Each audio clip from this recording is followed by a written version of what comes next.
Olá, gente. Agora nós vamos começar de fato o estudo da anatomia e nós vamos começar de fato também o nosso curso. Bem, primeiramente nós vamos conceituar o que é anatomia. Anatomia significa dividir em partes, como por exemplo, se você pega uma tangerina, remove a sua casca, vê o seu interior, os seus gomos e reparte cada um deles, você está fazendo uma divisão interna da tangerina. Essa divisão a gente vai chamar então de anatomia, simplesmente anatomia. Ela vai ser então a ciência que estuda a constituição de um ser organizado. Dessa forma, a anatomia ela pode ter níveis e categorias. Níveis do tipo da qualidade visual do que a gente está observando. Por exemplo, a anatomia macroscópica é aquela que a gente é tudo aquilo que a gente, por exemplo, enxerga a olho nu. A anatomia mesoscópica é aquela onde a gente precisa de um instrumento de magnificação, ou seja, um microscópio cirúrgico para a gente enxergar o ouvido médio, uma lupa para que a gente possa observar a divisão de fragmentos de pele, assim por diante. E também temos a anatomia microscópica, que nada mais é do que a histologia. A histologia é o estudo dos tecidos do organismo, né? Dos organismos. E esse estudo de tecidos ele só é possível através de minimamente um microscópio óptico. Então, perdão. Então, a gente só consegue realizar esse estudo através de um instrumento que é muito maior sua magnificação, aumentar em 100, 200, 400, 1000 vezes, para que a gente possa enxergar o que está nos tecidos. Então, além da divisão em níveis, nós vamos ter a divisão em categorias. Como, por exemplo, nós temos a anatomia sistêmica. A anatomia sistêmica é aquela onde a gente divide o corpo em sistemas. Sistema cardiovascular, sistema digestório, sistema circulatório, perdão, respiratório, endócrino, assim por diante. Essa divisão é para tornar um pouco mais didática e fazer uma divisão mais específica do organismo, ok? Então, por exemplo, nós temos no circulatório o coração, as artérias, as veias, as arteríolas, as vênulas, os capilares. Além disso, temos também os vasos linfáticos, o tronco linfático. Então, são todos elementos constituintes do sistema circulatório. Então, essa é uma divisão que a gente observa dentro do estudo da anatomia. Nós também temos a anatomia topográfica, que divide o corpo em regiões, como por exemplo, cabeça, pescoço, o tronco que é dividido em tórax e abdômen e pelve, claro. E também temos o membro superior e o membro inferior. Existe também a anatomia estratigráfica, que é aquela divisão que a gente faz da anatomia com camadas, como por exemplo, se você remover um grande fragmento do crânio, você vai observar que antes do crânio nós temos camadas da pele, que é o scalp. O scalp vai ter então algumas camadas para que a gente possa então acessar o crânio. Acessando o crânio, a gente tem também as camadas meníngeas até chegar no encéfalo. Então, essa é uma das divisões da estratigrafia da anatomia. Também temos outros tipos, como por exemplo a anatomia radiológica, onde a gente observa o paciente através de um exame de imagem. Isso é crucial na prática clínica atualmente. Então a anatomia ela vai ter uma importância, onde ela vai ser a base para o entendimento biológico dos seres vivos, como por exemplo, nós temos a anatomofisiologia, onde nós temos a fisiologia, que é o estudo das reações químicas e de todas as reações químico-físicas que acontecem no corpo humano, também nos outros seres. E graças a esse estudo nós podemos entender o porquê da constituição dos elementos, assumirem geometria, funções, peculiaridades e assim por diante.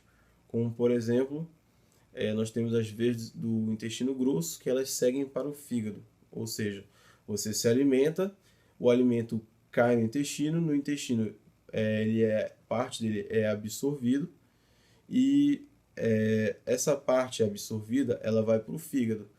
Por quê? Isso é uma forma adaptativa de nos protegermos contra substâncias tóxicas. O fígado faz, então, o processo de detoxificação. Você já deve ter ouvido falar nisso. O sistema nervoso ele é protegido por um arcabouço ósseo, ou seja, é um tecido nobre que a gente precisa proteger. Essa proteção ela é feita minimamente por um arcabouço ósseo, por um estojo ósseo.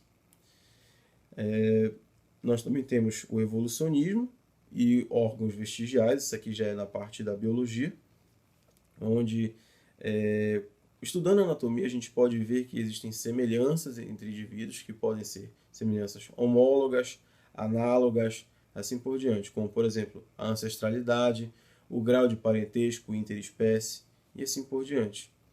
Por exemplo, a gente vê que existe uma certa semelhança entre o homem e os primatas. Existe outra semelhança entre os mamíferos. Existe outra semelhança entre peixes e outros peixes. Por exemplo, assim, isso é uma divisão bem grosseira, tá? Além disso, nós vamos ter a prática clínica e cirúrgica. Como, por exemplo, se você é um cirurgião, você vai precisar adentrar camadas da parede abdominal para acessar o baço. Você precisa entender a anatomia estratigráfica do abdômen. Aí, dessa forma, a gente pode alcançar o órgão e dessa forma ocorrer a cirurgia. Nós também temos a tireoide, que ela precisa ser acessada anteriormente no pescoço e para você acessar você precisa adentrar as camadas do pescoço. São menos camadas que a do abdômen. Então é crucial saber essa diferença. Além disso, nós temos a cor da pele, olhos, as técnicas de semiologia, que isso já é da prática clínica, como por exemplo, existem pessoas que têm olhos que são de cores diferentes, na verdade é a íris de cada olho que é diferente, isso é um fenômeno chamado de heterocromia. As técnicas de semiologia, por exemplo, você está em uma enfermaria e tem pacientes com leishmaniose, uma leishmaniose visceral, aí você vai, faz a palpação profunda e encontra o baço da pessoa ao nível do umbigo. Então é uma esplenomegalia. Graças à anatomia e à compreensão anatômica, você vai fazer um diagnóstico sindrômico que precisa ser investigado. Então, a anatomia é essencial para a gente fazer o usufruto da clínica. Existe também o estudo anatomopatológico, como por exemplo, você tem a anatomia normal e você tem a anatomia que é a manifestação patológica de uma doença, de uma provocação, e assim por diante. Por exemplo, nós temos no intestino os pólipos, na verdade pólipo é uma lesão de mucosa, ela pode ser nasal, pode ser intestinal. Nós temos a necrose, todos os tecidos necrosam, porém cada um necrose de uma forma diferente. Nós temos necrose liquefativa, e também temos uma vegetação. Essa vegetação ela pode ser uma vegetação de vários tecidos. Um dos principais que a gente utiliza como exemplo é a vegetação de pele, as verrugas, ok? Também temos a interpretação de imagens, como por exemplo tomografia, ressonância, cintilografia, PET-CT, assim por diante. E também temos, claro, o estudo na biologia, onde a gente vai identificar as estruturas dos seres vivos. Então, na escala biológica, a anatomia ela está bem particularizada. Vocês lembram, no estudo da biologia, que várias células se unem para formar um tecido, que se unem formando um órgão, e os órgãos juntos formam um sistema. E o caminho inverso é verdadeiro. O sistema é constituído por órgãos, que é constituído por tecido, que é constituído por células. É claro que não é tão simples assim. Por exemplo, se você... vamos colocar um exemplo um pouquinho mais, digamos assim, absurdo com a aula. Você tem uma lembrança, você tem alguma coisa muito característica da sua infância, um cheiro, um sabor, um momento. e coisas que lhe fazem feliz. O que você está tendo agora, se você estiver imaginando uma dessas coisas, não passa de uma substância química. Então, é isso que torna a biologia tão fantástica nesse sentido. Então, nós somos todos constituintes químicos, moléculas que unidas vão formar células, dentro das células as organelas, as proteínas, os aminoácidos e assim por diante. Então, nada mais é do que uma lembrança das melhores lembranças que você tiver, não passa de uma substância química. Então, a gente está vendo como é que se comporta as informações que nós vamos ter dentro do estudo da biologia. A anatomia ela vai se concentrar principalmente nesses dois compartimentos aqui, na parte do estudo dos sistemas e na parte do estudo dos órgãos, principalmente, ok? A parte de tecidos ela é melhor vista na histologia e as células são estudadas mais na citologia. E também tem a epigenética, assim por diante. Como é possível fazer então um roteiro com como a gente estuda a anatomia? Bem, a anatomia ela precisa de dois focos, uma leitura e uma parte visual. Como você está dentro de um curso de educação à distância, todo o material que você vai utilizar é audiovisual, é tudo que a gente vai ofertar para vocês. Então, o visual ele é muito importante e o visual a gente tem através dos atlas, das figuras que a gente utiliza. Bem, o que é mais importante na anatomia é você ter uma visão tridimensional. Por exemplo, se você tem o cérebro, abaixo do cérebro nós vamos ter de um lado o cerebelo, do outro lado os olhos, ok? Só que essa divisão ela é feita através de a divisão entre o cérebro e os olhos é feita por uma camada de osso. E a divisão entre o cérebro e o cerebelo é feita por uma camada de meninge. Quando você adentra mais, você tem a parte do tronco encefálico, que repousa sobre uma parte do crânio e emerge então nervos cranianos anteriores e posteriores. Tudo isso eu falo para vocês, claro, vocês não têm que saber isso agora, só que apenas pelo estudo eu já sei mais ou menos onde eu vou encontrar aquelas estruturas. Então, a importância da anatomia é justamente isso, ela lhe dá a noção do que você está vendo, do que você está procurando, e isso faz com que haja dentro de você um raciocínio, um mapeamento. Se você sabe quais são as ruas do caminho da sua faculdade até em casa, se você sabe exatamente a sequência das ruas transversais que você corta, a anatomia ela funciona da mesma forma. Então você sabe que o cérebro está na cabeça, que o coração está no peito, e assim por diante. Essa noção a gente vai desenvolver ao longo do curso. E vai ser uma coisa que eu vou frisar bastante com vocês. Então, o visual ele é muito importante. Se fosse para comprar um livro, eu recomendaria você ter um atlas, ok? Existem vários atlas no mercado. Isso vai de você, eu não vou fazer propaganda de nenhum deles. E aí você também pode ter o auxílio dos livros-textos. Livro-texto é basicamente um livro que tenha mais texto e menos imagem. Só que as imagens que tem nos livros-textos são essenciais para você entender tudo que está sendo explicado. Então, vai de você ter um livro-texto. Eu comprei para mim porque eu fui monitor, então eu precisava daquilo mais do que eu simplesmente ter que pegar da biblioteca. Existem alguns disponíveis na internet, tem um que eu vou disponibilizar para vocês, que é do Open Sex College. Um outro aspecto existem pessoas que se habilitam melhor quando fazem esquematização e memorização. Por exemplo, existem a formação de mapas mentais, de algoritmos e assim por diante.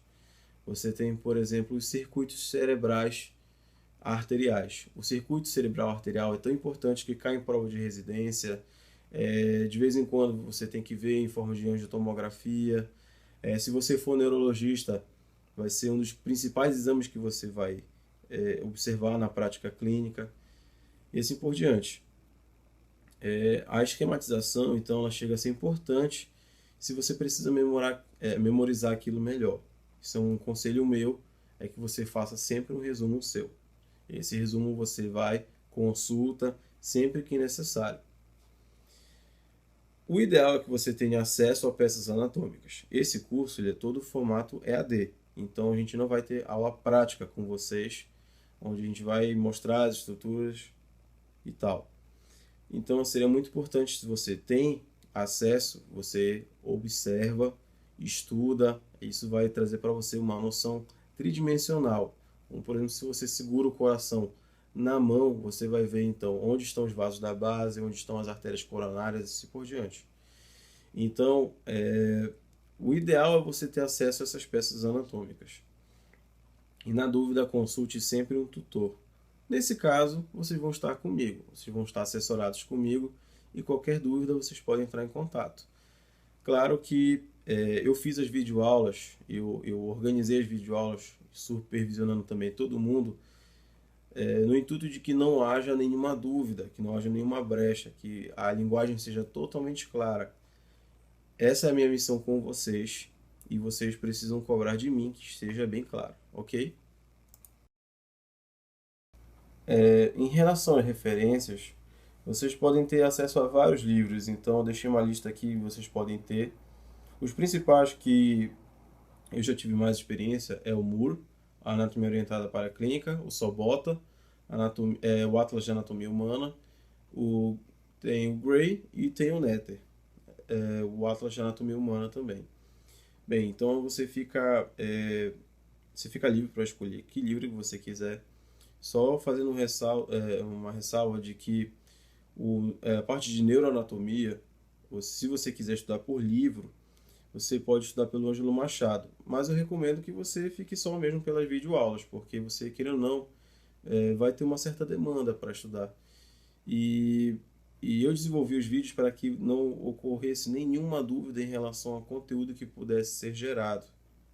Então, uma meta minha é que esteja tudo de plena didática para ser repassada para vocês. Então, mas vocês fiquem à vontade de procurar o livro que vocês quiserem para estudar em relação ao curso. Bem, mais uma vez eu agradeço pelo depósito de confiança de vocês e sejam muito bem-vindos ao Anatomy.s. Nós ficamos por aqui e até a próxima aula.